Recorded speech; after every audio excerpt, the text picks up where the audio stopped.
Halo anak-anak, bagaimana kabar kalian semuanya? Saya harap kalian semua dalam keadaan sehat. Hari ini adalah pertemuan ketiga kita untuk mata pelajaran pendidikan agama Kristen. Nah, dimana pada pertemuan kali ini kita akan melanjutkan pertemuan kita sebelumnya ya. Dimana sebelumnya kita sudah belajar tentang menjadi pribadi yang dewasa dalam iman ya. Nah, adapun pada pertemuan kali ini topik yang akan kita bahas adalah tentang makna kesetiaan, keadilan, dan kasih ya. Jadi tentang makna kesetiaan, kasih, dan keadilan yang akan kita pelajari pada pertemuan kali ini. Nah, sebelum kita masuk ke dalam materi ya, mungkin kita akan mencari tahu dulu ya, apa itu kesetiaan, apa itu kasih, dan apa itu keadilan ya. Nah, untuk menjelaskan ini ya, yang pertama kita masuk pada kesetiaan ya. Nah, untuk kesetiaan itu seperti keteguhan hati ya, ketetapan hati ya, kesetiaan itu.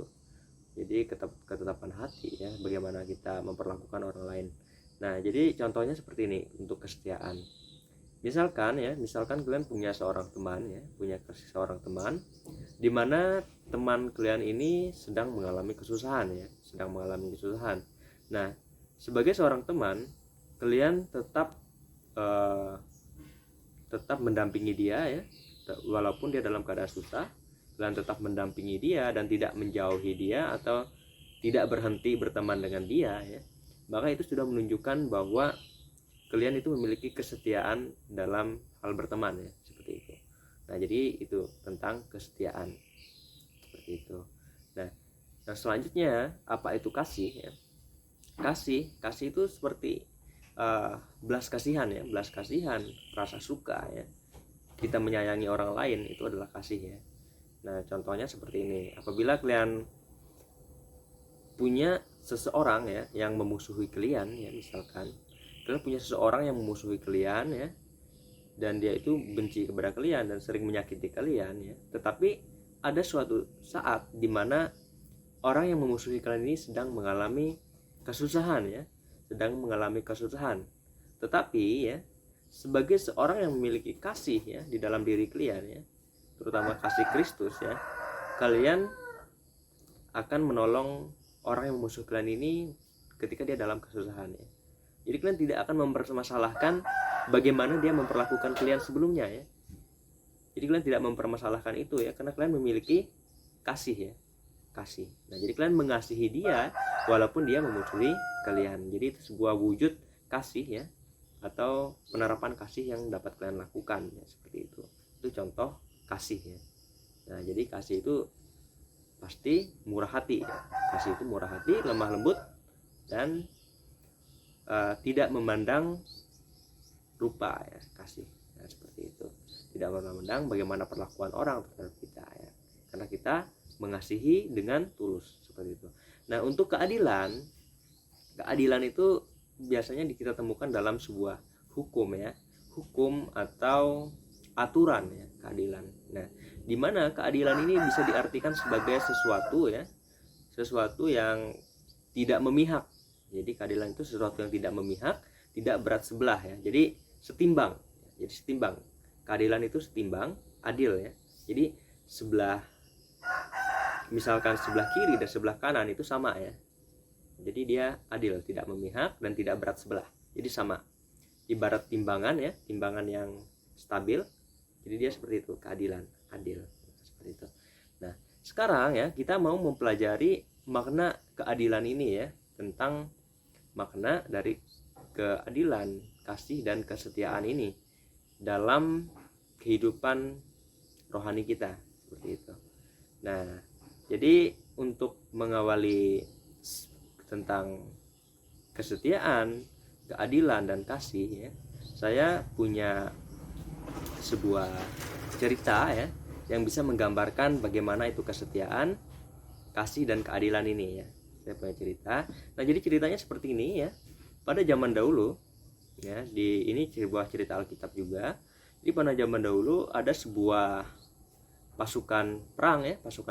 Nah, di mana pasukan perang ini dalam masa pasca perang.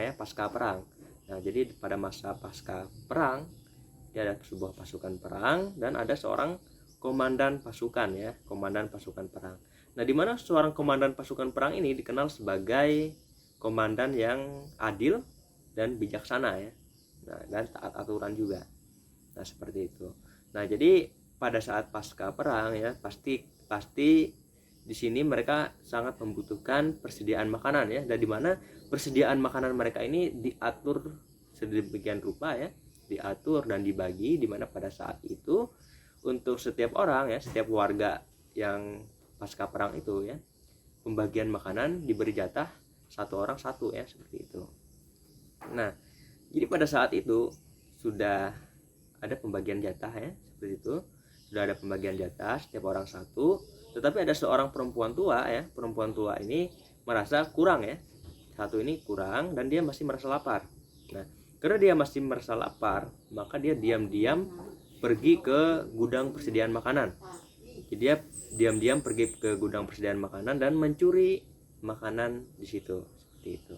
Nah, pada keesokan harinya ya, seorang prajurit yang bertugas untuk memeriksa persediaan makanan datang untuk melihat persediaan makanan ya, dan memeriksanya, dan ternyata persediaan makanan itu kurang. Nah, setelah melihat persediaan makanan kurang, lalu dia melapor ke komandan. Nah, mendengar hal itu ya, mereka berasumsi bahwa ada orang yang mencuri persediaan makanan itu. Lalu sang komandan ini marah ya, marah. Kenapa ada orang yang berani-beraninya mencuri persediaan makanan? Padahal persediaan makanan sudah diatur sedemikian rupa dan sudah dijatah untuk masing-masing orang, seperti itu. Nah, jadi sang komandan pun memerintahkan kepada prajuritnya untuk mencari siapa ya orang yang mencuri makanan tersebut. Maka dikumpulkanlah warga-warga tersebut ya, dan dicari siapa yang mencuri makanan. Nah, jadi di situ ada sebuah pendium ya, tempat berdirinya seorang komandan itu ya, pendium seperti itu. Nah, jadi saat itu semua warganya sudah dikumpulkan dan dicari ya, dimana pada saat itu ya, untuk seorang pencuri ya, itu ada sebuah aturan ya. Jadi apabila ada orang yang mencuri, maka dia harus dihukum cambuk sebanyak 100 kali ya, dihukum cambuk sebanyak 100 kali. Nah, setelah diselidiki ya dan dicari, ternyata dapatlah bahwa yang mencuri makanan adalah seorang perempuan tua. Nah, jadi perempuan tua itu dibawa ke depan ya, diikat untuk dicambuk.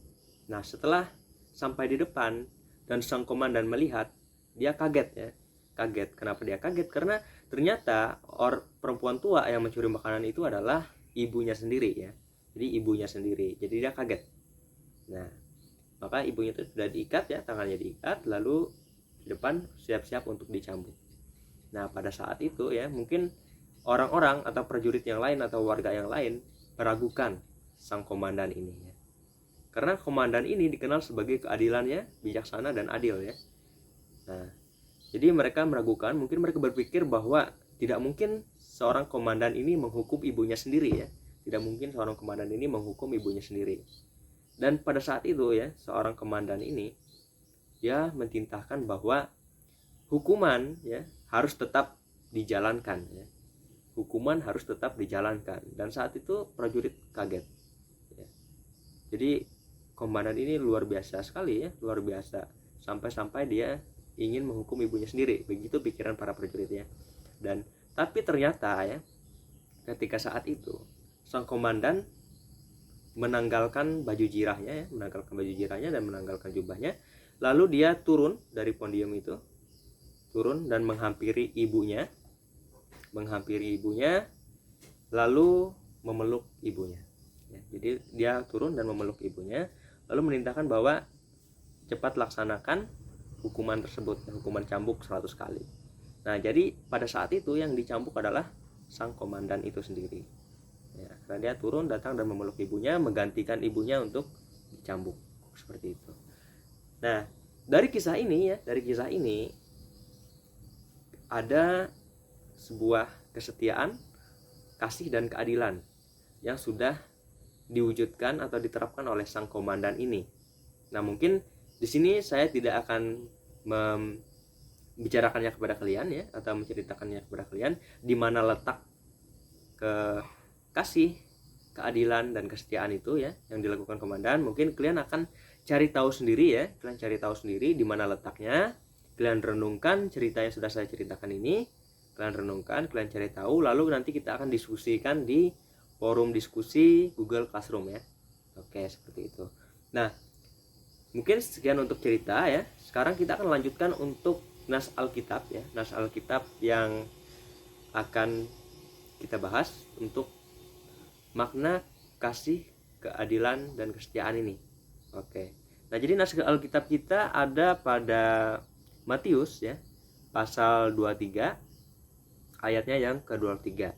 Yang begini ya, bunyinya, "Celakalah kamu, hai ahli-ahli Taurat dan orang-orang Farisi, hai kamu orang-orang munafik, sebab persepuluhan dari selasi, adas manis dan jintan kamu bayar, tetapi yang terpenting dalam hukum Taurat kamu abaikan, ya, yaitu keadilan dan belas kasihan dan kesetiaan. Yang satu harus dilakukan dan yang lain jangan diabaikan."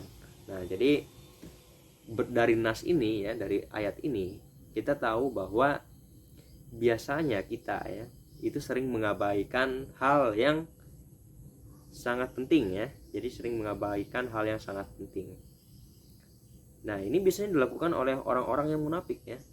Nah, di mana mereka menganggap bahwa dengan mereka memberikan persepuluhan ya, memberikan persembahan yang banyak ya, maka mereka akan mendapat berkat atau sukacita ya, mendapat berkat, sukacita atau mujizat seperti itu ya, dengan mereka mempersembahkan seperti itu. Nah, tetapi mereka mengabaikan hal yang sangat penting ya. Dan hal yang sangat penting ini adalah keadilan, belas kasihan, dan kesetiaan.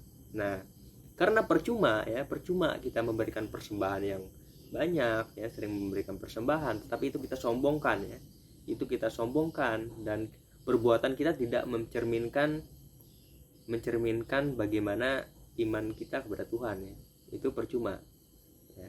Tetapi apabila kita ya memberi dengan penuh sukacita ya, sesuai dengan kemampuan kita, dan kita tetap tidak mengabaikan dan tetap menjalani bagaimana keadilan, kasih, dan kesetiaan, itulah yang bisa menjadi berkat bagi kita ya.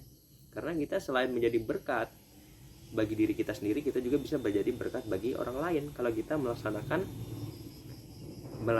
kasih ya. Kita memiliki keadilan dan kita memiliki kesetiaan, kita bisa menjadi berkat bagi orang lain. Seperti itu.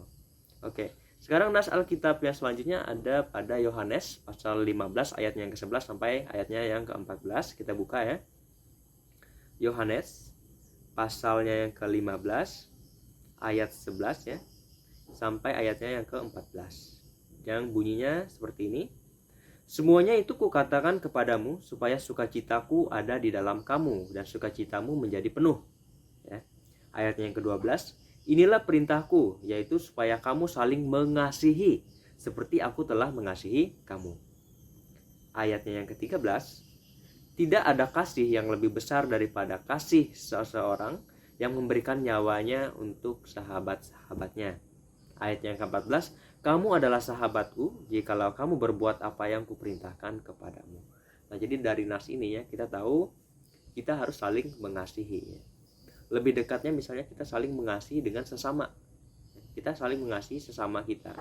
Misalkan dalam sekolah ya, kalian sebagai peserta didik, kalian saling mengasihi antar sesama. Kalian mengasihi teman kalian mengasihi sahabat kalian ya, atau dalam keluarga kalian mengasihi saudara kalian mengasihi orang tua kalian ya.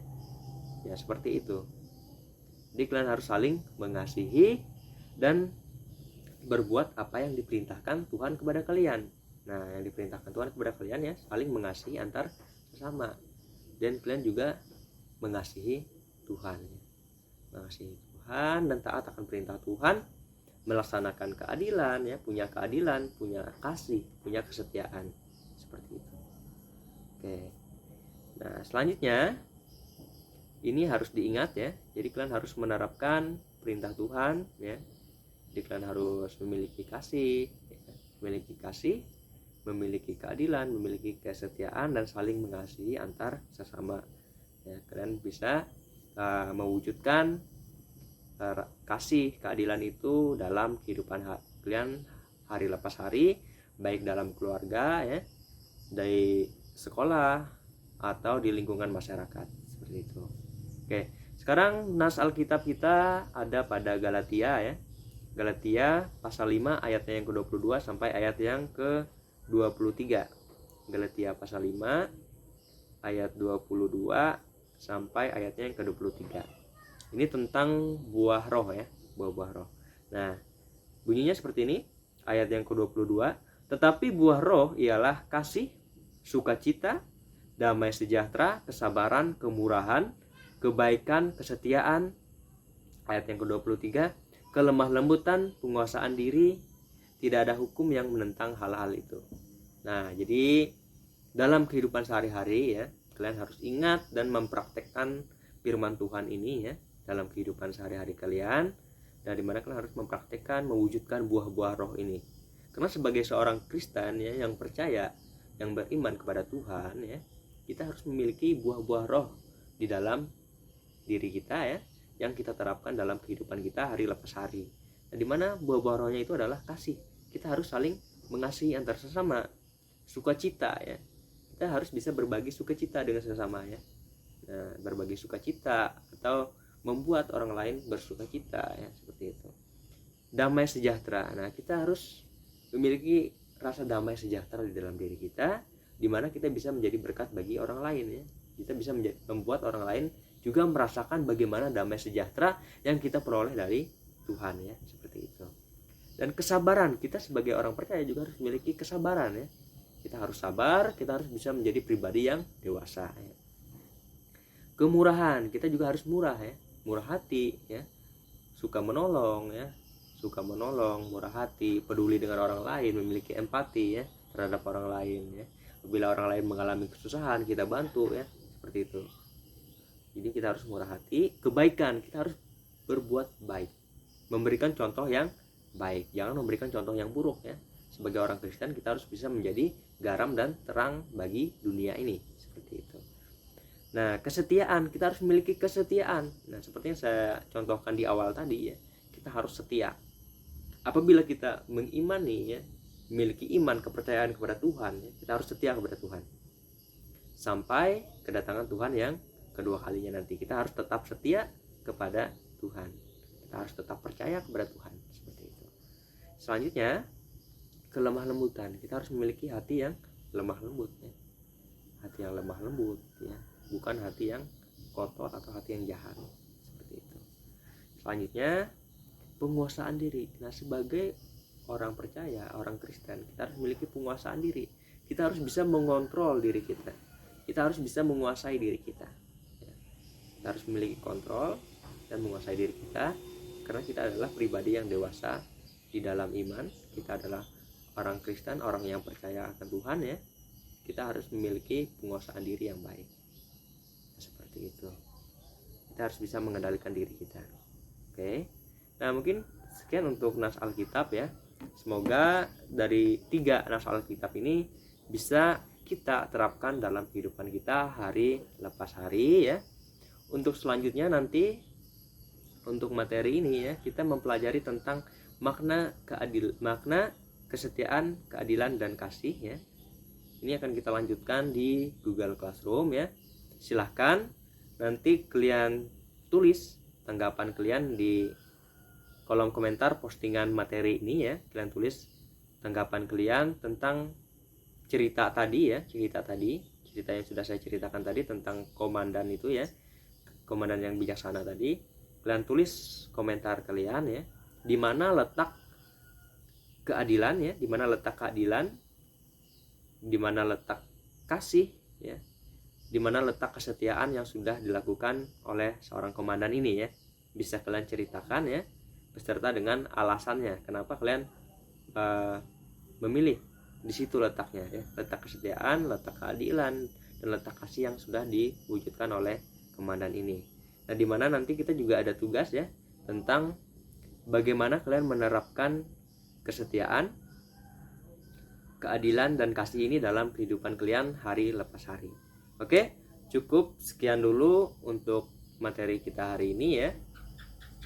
Selamat pagi, Tuhan Yesus memberkati kita semua.